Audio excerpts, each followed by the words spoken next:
तो लोग बोलते तो थे, मतलब ऐसा मजाक नहीं उड़ाते थे, लोग बोलते थे कि इसकी तो बैठी आवाज़ है, गाता भी है, अरे कहीं गड़बड़ ना हो जाए, तो वो तो पकड़ लेते थे। एक आर्टिस्ट में एक होता है कि कभी हम 100% नहीं हो सकते। Hello guys, welcome to Tele Masala. मैं हूं अंबिका सिंह और आज मैं आपको बहुत ही खास मेहमान से मिलाने वाली हूं, कानपुर के वैभव, जो इंडियन आइडल की ट्रॉफी अपने नाम कर चुके हैं। तो सबसे पहले उन्हें कॉन्ग्रेचुलेशंस वैभव।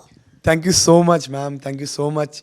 और थैंक यू सो मच आप सभी जनता को, मतलब आप सबका इतना सारा प्यार, इतना सारा आशीर्वाद मुझे मिला कि मैंने एक जो इंडियन आइडल सीज़न 14 का मैं विनर बन गया।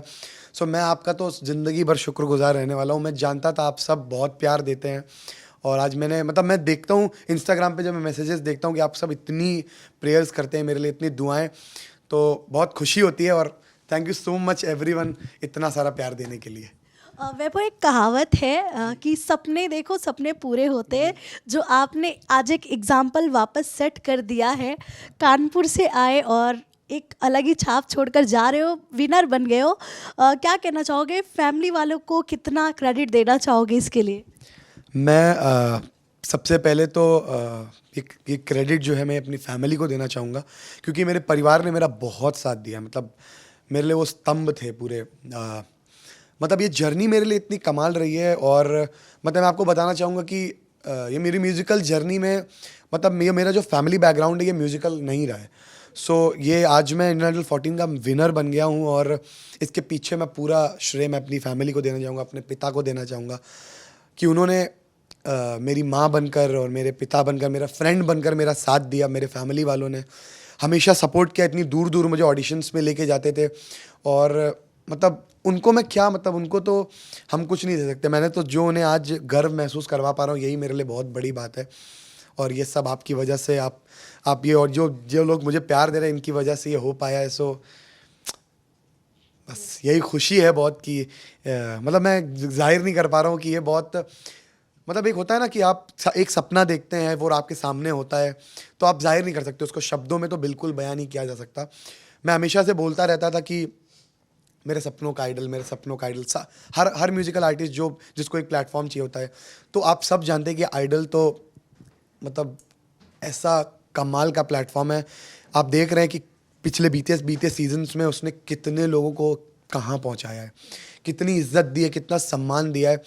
सो ये स्टेज ने इतना मुझे दिया है ना कि इस स्टेज का मैं हमेशा हमेशा शुक्रगुजार रहूँगा। और इतनी इज्जत दी है, इतने बड़े बड़े हमारे प्यारे जजेस के सामने मुझे मौका दिया है परफॉर्म करने का। मतलब कभी मैंने सोचा नहीं था कि मैं इतने बड़े बड़े जजेस के सामने परफॉर्म कर पाऊँगा। हमारे प्यारे विशाल sir, Shreya ma'am, Kumar Sanu sir और हमारे प्यारे हुसैन सर। सो हमारे जो जजेस थे, हमारे एंकर जो हुसैन सर थे, इन सब के साथ मेरी जो मेमोरीज़ रहीं वो बहुत कमाल की थी। और ये जर्नी मेरी कमाल की थी। मतलब ये सपनों का आइडल आज सच हो रहा है, तो मतलब खुशी है, बहुत खुश हूँ मैं बहुत।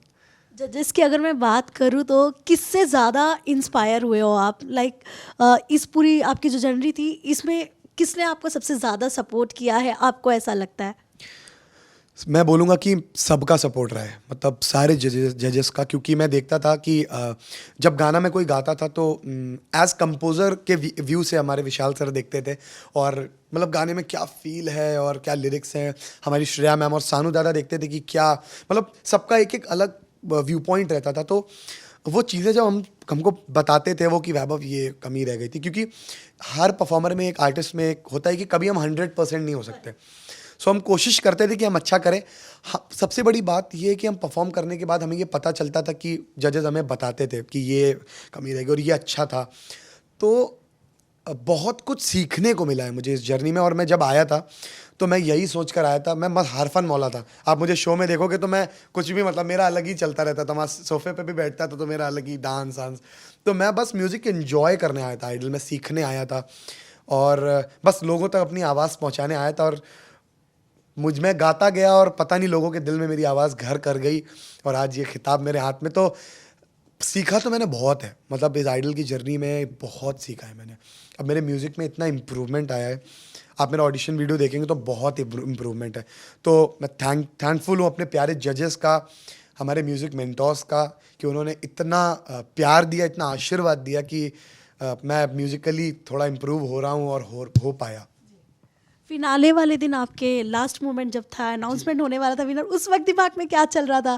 क्योंकि उस वक्त तो हार्ट बीट का ठिकाना ही नहीं होता जब हम आखिरी पड़ाव पर आ जाते। मतलब मैं सच बोलूँ तो मेरी हार्ट बीट में एकदम भौकाल मचा हुआ था। हार्ट बीट एकदम अब मतलब कोई भी मतलब ऐसे हाथ पकड़े हुए थे। और हमारे जो हमारा आप जानते हैं हमारे फाइनल्स में कौन आया हुआ था, सोनू निगम सर आए हुए थे। तो उनका ऑरा ही इतना म्यूजिकल है, मतलब उनके सामने तो ही पहले ही डर लगने लगता है, मतलब कि अरे कहीं गड़बड़ ना हो जाए, अरे कहीं गड़बड़ ना हो जाए। तो वो तो पकड़ लेते हैं तुरंत। He is a proper musical man, is a what a, मतलब मैं क्या बोलूँ उनके बारे में। तो सब मतलब बोलते हैं ना एक कि रोमांस वाली आवाज़ जो कभी सुर से नहीं भटकते, तो वो सच में है। और वो सामने बैठे हो तो डर तो लगता ही है। और जब वो मोमेंट आया कि जब वो विनर घोषित हो रहा था, मैं बस ऐसे खड़ा था। मेरे को क्या मतलब, मैं तो कुछ सोच ही नहीं रहा था। मतलब मैं सोच रहा था बस आंखें बंद करके क्या होगा क्या होगा। एकदम से वैभव सुन, मतलब मेरे कान वान सब बंद, मेरी बॉडी शॉक्ड, और मैं खड़ा था, मुझे कुछ समझ नहीं आ रहा था। और थोड़ी देर बाद मुझे एहसास हुआ कि हाँ मैं विनर हो गया हूँ। मतलब होता है ना कि एक मतलब एक शॉक आ जाता है एकदम कि सपने पूरे हो गए, ये क्या हो गया। तो जब वो आई ट्रॉफी हाथ में, तब एहसास हुआ। जब मैंने अपने ट्रॉफी तो आई, विनर घोषित हुआ, लेकिन जब मैंने अपने परिवार की तरफ देखा ना, तो वो इतने खुश थे, इतना इमोशनल थे, इतने सब गले मिल रहे थे। दे वर प्रेइंग टू गॉड, मतलब वो इतना धन्यवाद कर रहे थे प्रभु का। मतलब वो देखकर मुझे लगा कि हाँ शायद, मतलब हाँ मैंने एक खिताब जीता है। और ये मेरे बहुत बड़ी बात है मेरे लिए कि आज आप सबके प्यार की वजह से मैं आइडल 14 का विनर बन पाया हूँ। सो तो अब तो आपने इतना बड़ा मुकाम हासिल कर ही लिया है, बट कभी पहले ऐसा हुआ था वैभव कि मतलब कैसे हम कभी कभी हमारे अंदर गाने की इच्छा तो होती है, लेकिन लोग जब मजाक उड़ाने लगते हैं ना, तो वो ऐसे लगता है कि यार सच में मेरी आवाज़ ख़राब होगी, इसके लिए लोग मजाक उड़ाए। कभी आपके साथ ऐसा हुआ था? नहीं, मैं एक्चुअली है क्या मेरे साथ कि मैं जब बात करता हूँ तो लोगों को ऐसा लगता है यार इतनी मोटी आवाज़, बैठी हुई आवाज़ है। तो लेकिन मतलब लोग बोलते थे कि यार ये तो बड़ी बैठी आवाज़ है, ये गाता भी है। मतलब जब मैं गाता था तो लोग, मतलब मैं आपको बताऊं तो मैं जब ऑडिशंस देने जाता था तो जो ज्यूरी पैनल बैठता है वो बोलता था कि वो बिना देखे तुरंत बोल देते थे राजस्थान में किस जगह से हुआ। मतलब मेरी आवाज़ थोड़ी फोक है ना, मतलब सूफी आवाज़। अब मैं कानपुर में सूफी आवाज़ जब मैं बोलता था मैं कानपुर से हूँ, तो उनको विश्वास ही नहीं होता था। अब बैठी आवाज़ और जब मैं गाता हूँ तो वो आता है कि एकदम सूफी वाला। तो लोग बोलते तो थे, मतलब ऐसा मजाक नहीं उड़ाते थे, लोग बोलते थे कि इसकी तो बैठी आवाज़ है, गाता भी है। तो यही था, मतलब ये रहा था मेरा, मतलब ये जो शुरुआत का रहा है कि लोग बोलते थे बैठी आवाज़। जब बोलता हूँ तो अभी आप भी सुन रहे हो, शायद आपको लगेगा कि थोड़ी बैठी बैठी आवाज़ है, लेकिन जब आता है तो आप सब माता के आशीर्वाद से थोड़ा अच्छा ही हो जाता है कभी कभी। घर ट्रॉफी लेकर जाने वाले हो, अब आप घर जाने के बाद सबसे पहला क्या करने वाले हो कानपुर पहुंचते ही? मैं सच बताऊं तो आप सब जानते हैं मैं महादेव का बहुत बड़ा भगत हूं। और सच में ट्रॉफी मैं सबसे पहले, मेरे कानपुर का एक बहुत फेमस मंदिर है श्री आनंदेश्वर महादेव। ही मतलब वो एक ज्योतिर्लिंग है जो खुद प्रकट हुई है। सो मैं उन्हें बहुत मानता हूँ। मतलब उन्होंने मेरी सुनी है। मतलब जब मैं मतलब हार गया था ना एकदम, तो मैंने उनसे जाके कहा था कि ठीक है मैं करूँगा और मेहनत करूँगा। मैं ये कहा था मैंने उनसे, मैं और मेहनत करूँगा और ज़रूर एक दिन आएगा जब मैं ये ट्रॉफ़ी आपके पास लेके आऊँगा। आप, और मैं जानता हूँ कि ये प्रभु और माता के आशीर्वाद से के बिना नहीं हो सकता। म्यूज़िक तो है ही, मतलब हम कर रहे हैं जो, मैं सच बोलूँ तो अगर मतलब वो नहीं चाहेगा तो हम कुछ नहीं कर सकते। तो मैं कानपुर जब जाऊँगा तो पहले तो हमारी यूपी की जनता, आप सब जानते हैं हमारे कानपुर का तो अलग ही स्वागत होता है भोकाल से, कनपुरिया अंदाज में पान वान खा के। सो तो कमाल रहता है। और बस ये ट्रॉफ़ी मैं उनको एक चरणों में उनके जाकर रखने वाला हूँ सबसे पहले, और अपने माँ बाप के चरणों में रखने वाला हूँ, क्योंकि वो तो मेरे लिए भगवान है। मतलब मेरे पापा मेरे लिए सच में भगवान है। उन्होंने जो मेरे लिए किया है मेरे लिए बहुत बड़ी बात है। आप सब जानते हैं मतलब मेरी माँ नहीं है, और पापा ने माँ और बाप का दोनों का फ़र्ज़ निभाया है। ये बहुत बड़ी बात है। मतलब एक इंसान होकर इतने सारे रिश्ते निभा देना बहुत बड़ी बात है। और इसीलिए मैं अपने पापा को सच में भगवान मानता हूँ। और मेरा बस चले तो मैं उनके लिए एक सिंहासन बनाऊँ, उन्हें भगवान का दर्जा दूँ। तो मैं कोशिश करूँगा कि ऐसा कर पाऊँ मैं अपनी ज़िंदगी में, कभी उनको इतनी इज़्ज़त दे पाऊँ। और हमारी तो इतनी मतलब सच बोलूँ तो हमारी इतनी हिम्मत नहीं है कि हम उनको मतलब अपने माँ बाप को हम कुछ लौटा भी पाए उन्हें 1% भी जो उन्होंने हमारे लिए किया है। और बस ये अब ये जो शुरुआत हुई है, शायद ये आप सबके प्यार से अब मैं आगे और भी कुछ बड़ा कर पाऊँगा, ज़रूर होगा ये, और मैं अपने माँ बाप को वो इज़्ज़त वापस से वो खुशी दे पाऊँगा। किन सिंगर्स के साथ अब आप कोलैब करना चाहेंगे? मतलब अगर आपको मौका मिला कि हाँ, आपको ये ऑप्शन दिया जाए तो किन के साथ आप चाहते दिल से कि हाँ, मैं इनके साथ कोलैब करके कुछ नया बनाऊँ? मैं तो सबके साथ चाहता हूँ, मतलब मैं सच बोलूँ तो मैं सबके साथ गाना चाहता हूँ, क्यों हाँ, हर एक्सपीरियंस देखना चाहता हूँ मैं। लेकिन मैं जिन प्लेबैक अगर मैं बोला जाए तो कि जिन कंपोज़र्स के लिए मैं गाना चाहता हूँ, मेरे 3 ड्रीम कंपोज़र थे जिनके लिए मैं गाना चाहता हूँ, मतलब है सबके साथ गाना चाहता हूँ।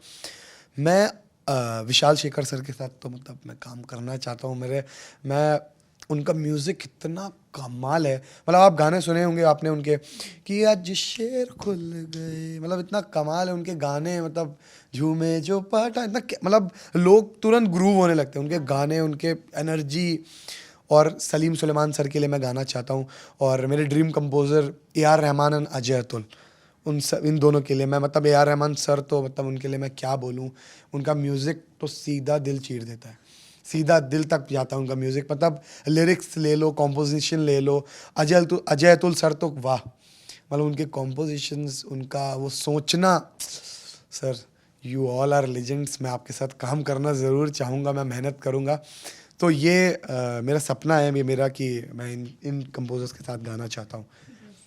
बात करेंगे आपके इस इंडियन आइडल के सफ़र का, तो आपके जितने भी जजेस थे सब ने आपको बहुत प्यार दिया और कहीं ना कहीं देखा गया कि वो लोगों ने आपको छोटी छोटी चीज़ों पे समझाया है, कौन सी कड़ी कहाँ जुड़नी चाहिए, सारी चीज़ें। ऑफ कैमरा कैसी बातें होती थी उनके साथ और क्या क्वालिटीज़ आपने उन लोगों से सीखी है? सबसे पहले तो मैंने उनसे ये सीखा है कि हार्ड वर्क। मैं देखता हूँ कि श्रेया मैम बोलते हैं, हम सबसे जब ऑफ कैमरा वो आते थे तो वो एक ही बात करते थे कि कभी रियाज मत बंद करो।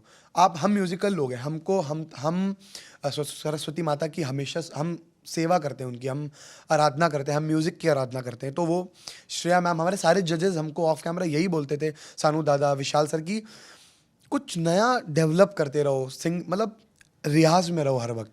मतलब तुमको सोच भी रहे हो तो उसके पीछे का एक रीज़न होना चाहिए, तुम क्यों क्यों कर रहे हो, मतलब आपके म्यूज़िक पर वो असर करना चाहिए। मतलब आप म्यूज़िक से, श्रेया मैम बोलते थे कि खूब सा लगाओ, खूब रियाज करो। तो हमारे जजेस जब ऑफ कैमरा रहते थे तो वो हमें बहुत इंकरेज करते थे, हमें हमारी कमियां भी बताते थे, हमारी खामियां भी बताते थे, हमारी सबसे स्ट्रांग चीज़ें भी बताते थे, और बोलते भी थे कि कैसे हमको आगे शो के बाद कैसे हमको म्यूज़िकली स्टेबल होने के लिए क्या करना है, आप कैसा म्यूज़िक बनाओ।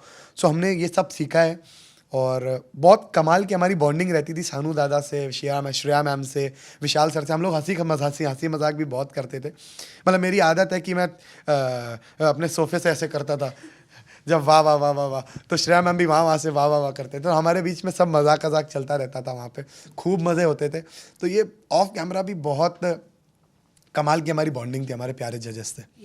तो लास्टली मैं चाहती हूँ अब आपके सुर में थोड़ा सा गुनगुना कर आपकी वो चमचमाती ट्रॉफी भी हमें दिखाए और जनता को भी दिखाए आप कितने खुश है ट्रॉफी पाकर। तो मैं लेकर आती हूँ ट्रॉफी।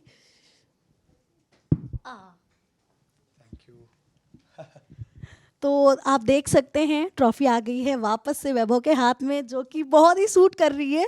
तो वैभव, मैं चाहती हूँ आप गुनगुनाए हाथ में ट्रॉफी लेकर। प्रेम गली है साकिरी, अरे गए दरो गाजी भूल, लत डारी है ऐसी बावरी, रहे अधर में जो। डिजर्विंग थे आप और सही जगह आ गई है trophy. And once again congratulations Vaibhav, and ऐसे ही आपको सबका प्यार मिलते रहे। आखिरी बार मैं चाहती हूँ आप अपने फैंस को एक विश दे दे प्यारा सा, जिन्होंने आपको हकदार बनाया इस ट्रॉफी का। तो सबसे पहले तो इस ट्रॉफी के लिए, मतलब ये इसका वज़न है, ये मैं बोलूँगा कि आप सबके इतना आशीर्वाद और आप सबकी इतनी दुआएं हैं कि मैं आज विनर बन पाया हूँ। तो मैं आप सबका हमेशा शुक्रगुजार रहूँगा। मैं मतलब अभी मैं इमोशनल हो रहा हूँ। वेरी वेरी थैंक यू, आप सबका बहुत बड़ा शुक्रगुजार रहूँगा ज़िंदगी भर। आप सब ने इतना प्यार दिया, मैं कमेंट्स में पढ़ता था, आप सब इतना मेरे लिए प्रे करते हैं। मेरे पास मैसेज आया था, एक बोल रहे थे कि आज मैंने आपके लिए दुआ मांगी है कि आप विनर बने। सो ये बहुत बड़ी बात है, मतलब कोई अगर मेरे लिए प्रे कर रहा है तो शायद मैंने उनके दिल में आवाज़ बनाई है। तो मैं आप सबसे ये वादा करता हूँ कि मैं अपनी आवाज़ से आपको हमेशा एंटरटेन करता रहूँगा और ये रिश्ता कभी नहीं टूटेगा। और अगेन आप सबका मैं बहुत बहुत ज़्यादा शुक्रगुजार हूँ, very very thankful to all of you for giving this lots of love and respect. मतलब आप सब ने इतना प्यार दिया, इतनी दुआएं दी हैं कि आज इस ट्रॉफी में मैं खड़ा हूँ। और थैंक यू सो मच।